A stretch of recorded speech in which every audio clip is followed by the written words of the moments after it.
This is Brighton's Finest. bringing the artists closer to you. Juice. I remember speaking to the drummer from the band. That would be a rare occurrence. I spoke to him because he's not normally allowed out. No, I think he quite enjoyed it as well. He was like, he was allowed out of the house, as it were. Yeah. But that was because when you played in Brighton last year, you did that show at the Preston Park Together the People Festival. Yeah. Which I think it was a story about that actually, but we can save that for later. Okay.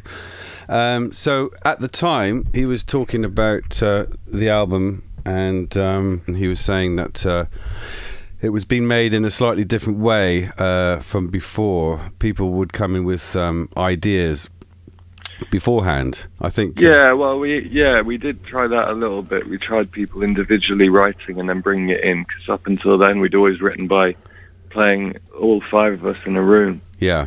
So yeah, I mean, that was quite different. So some of the songs were basically ideas from individual members first. Yeah, and then, I mean, they do transform quite a lot, when we play them all together.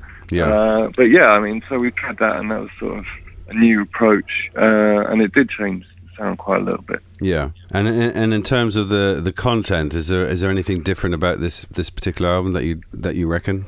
To me, it feels very different, and it feels maybe in places more aggressive. But then, there's also some sort of techno elements that maybe weren't as sort of explicit before. I really don't know what it sounds like. I really, we've spent such an intense period working on it. When we were kind of in the studio every day for long periods at a time, and staying till very late at night. Yeah. It always takes me a little while to actually figure out, what a record sounds like. And to me, when it comes out, I'll be kind of hearing it for the first time in a way. Because you'll be hearing it on the basis of other people have heard it, basically. Whereas at the moment, it's like, as somebody described it to me as like having kids, and then the songs are like your kids, and then suddenly they have to go to school, and they're no longer your kids. Well, I mean, it definitely is, but I mean, I don't know if many people see it like, when the kid goes to school, they're no longer your kid. Well, the teacher is ownership. involved with the guiding. Yeah, that's what I meant. yeah. No, I know what you mean. But yeah, I mean, it kind of is a bit like that. It is like giving something, and it is no longer yours when other people hear it, and that's what's good about it. But it's less about other people hearing it, but more just the fact that I don't know. I guess it does turn into something else. It is like. You have something that exists in a small environment, a little room, and then it becomes, something that exists in the world, and it's I guess categorized or looked at or whatever, like broken down by other people's minds, So yeah, it's different. Well, the song I've heard, "Machine," is a brilliant track. Really like it. Thank you. I'm playing it a few times on the radio already.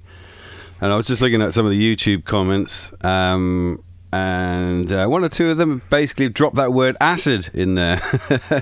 Like acid rock, kind of space acid rock. Yeah.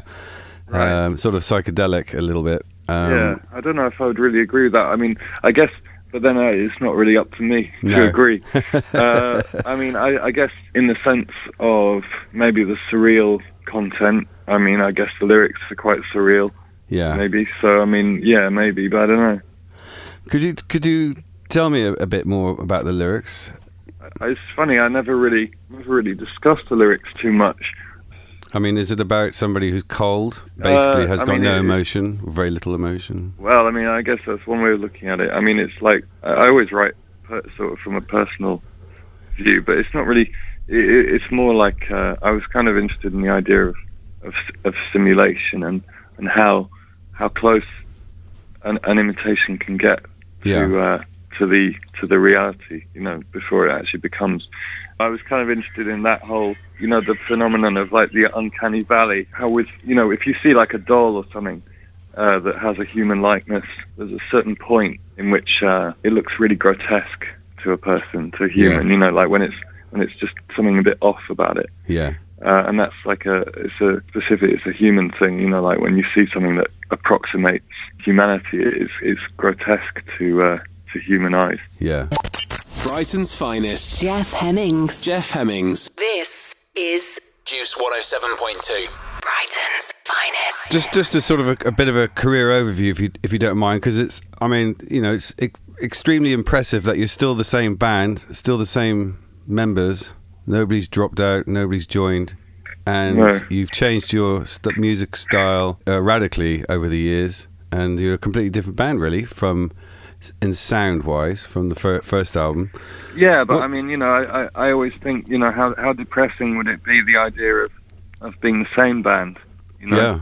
Kind of goes against the whole idea of doing something creative to be in the same band for 10, 20 years. I would hate to be a band that sounds exactly the same from album to album. Was there anything that you decided you wanted to do when you decided you to make this new album? Was there anything in mind before you even started going into the studio? No, not at all.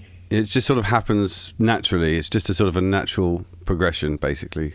It's not even really spoken about in those terms, because it's like, we don't really know what we're going to do, and when we start.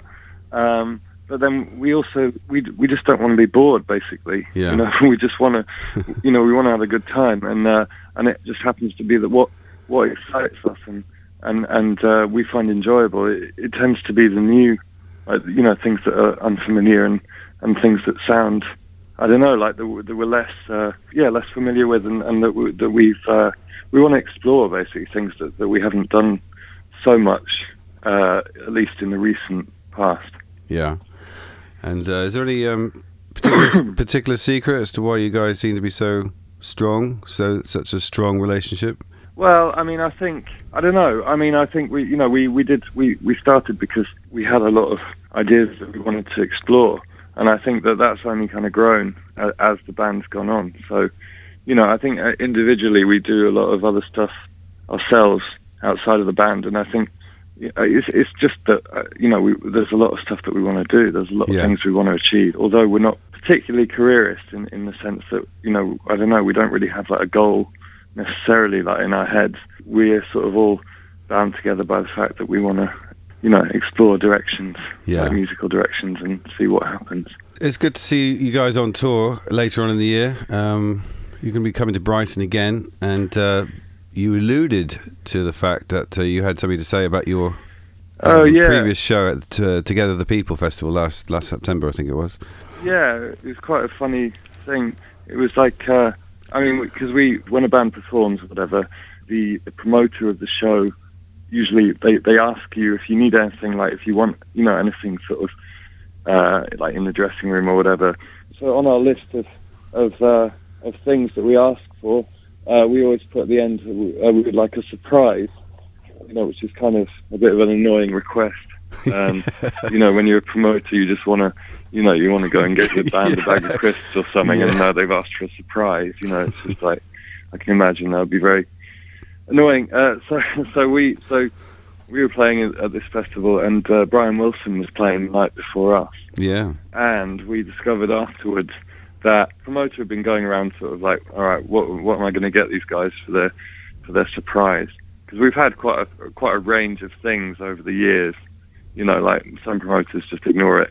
Some of them, they really go the extra mile to surprise us. And we've had, like probably the weirdest one we had was there was this wooden crate in the dressing room, and there was this girl dressed as a cat inside it. Right. So that was something that we had. But in this particular festival, Together the People, they gave us Brian Wilson's bicycle horn. Oh, yeah. Which is so obviously on like Pet Sounds or whatever, there's the bicycle horn. So they gave us that. The drummer from Brian Wilson's band gave us so we've got the Beach Boys bicycle horn now in our catalogue of instruments. Are you gonna use that on stage, do you think? Well, I mean, I have used a range of things on stage that maybe you wouldn't expect, so perhaps. Yeah, brilliant. Well, that's a great present. And I remember, again, referring to the interview that I did with the drummer last year. He said that he was, and I think he said the band were really looking forward to seeing Brian Wilson play. Did you get the chance to see him play in the end? No, because he was playing the night before. Yeah. So we missed him. Okay. But Yeah. So what was it you talked to Archimedes about?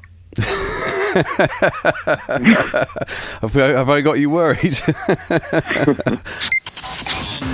This is Juice. Brighton's finest. Bringing the artists closer to you.